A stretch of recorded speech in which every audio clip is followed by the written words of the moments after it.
We all remember the story of Sayyidina Umar ibn al-Khattab radiyallahu an, a Sahabiyul Jalil, the mighty Sahabi, and how he began in his spiritual journey.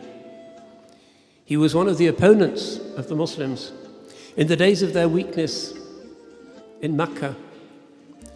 And at the time of their greatest weakness, when many of the strong ones and many of the weak ones together had gone to Al-Habasha, he decided that it was time to put an end to this new risala once and for all. Perhaps we know this story. So he put on his sword and left his house, started striding, and everybody of course knew when Umar was about with his sword that something big was afoot. And one of his relatives stops him and says, "Ya Umar, where are you going?" And he said, "I want to go to that man Muhammad, alladhi," going to Muhammad, the one who laughs at our religion and who has divided Quraysh and who denies our gods. And the man says, "Perhaps you should look to your family first." "Why? Wakif?" says Umar. "Your sister and her husband and some others, they have joined him."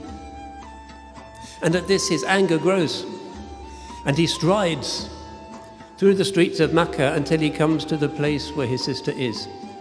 And she is Fatima bint al-Khattab radiyallahu anha wa ardaha, one of the early converts. وكان يختلف إليها خباب ibn al-Arat يقرئها القرآن.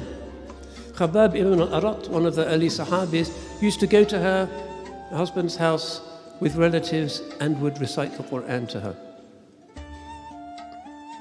Umar bangs on the door. He's heard something, he bangs on the door.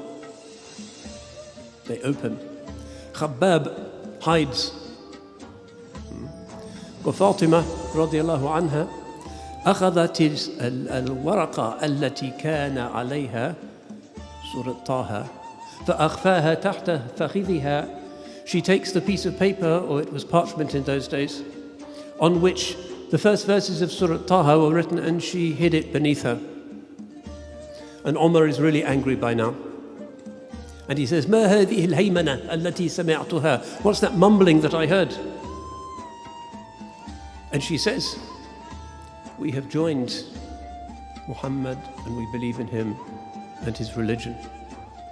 And at this point, Umar could not contain himself, and he starts to attack her husband. And she tries to protect her husband. فَضَرَبَهَا وَشَجَّهَا, and he hit her and wounded her. And then when he saw the blood on her face, he starts to calm down. He recollects himself. This is family. And he says, "Show me the thing you were reading from." And Fatima, radiallahu anha, his sister, says, "La wallahi, innaka najisun ma dumta ala shirkik wa hadha la yamassuhu illa tahir." He said, "No." She says, "No, because you are impure and you worship idols, and this can be touched only by somebody who is pure." He's astonished. She orders him to go and take a ghusl, and he does it and comes back and looks at it. And then there's the amazing verses at the beginning of Taha. Taha, ma anzalna alayka al-Qur'ana litashqa illa tadhkiratan liman yakhsha tanzilan mimman khalaqa al-arda was-samawati al-'ula ar-rahmanu 'ala al-'arshi istawa. And on, and it happens. As though the rain of heaven has descended on his heart and washed it clean. And he says, "Khabbab, take me to Muhammad." And so he goes with him. And he's still got his sword with him. And they get to the house. He sits at Safa. And he knocks on the door. Since this is Sayyidina Umar, it was probably more than a knock. And they look through. Hamza is inside, and the Holy Prophet, and some Sahaba.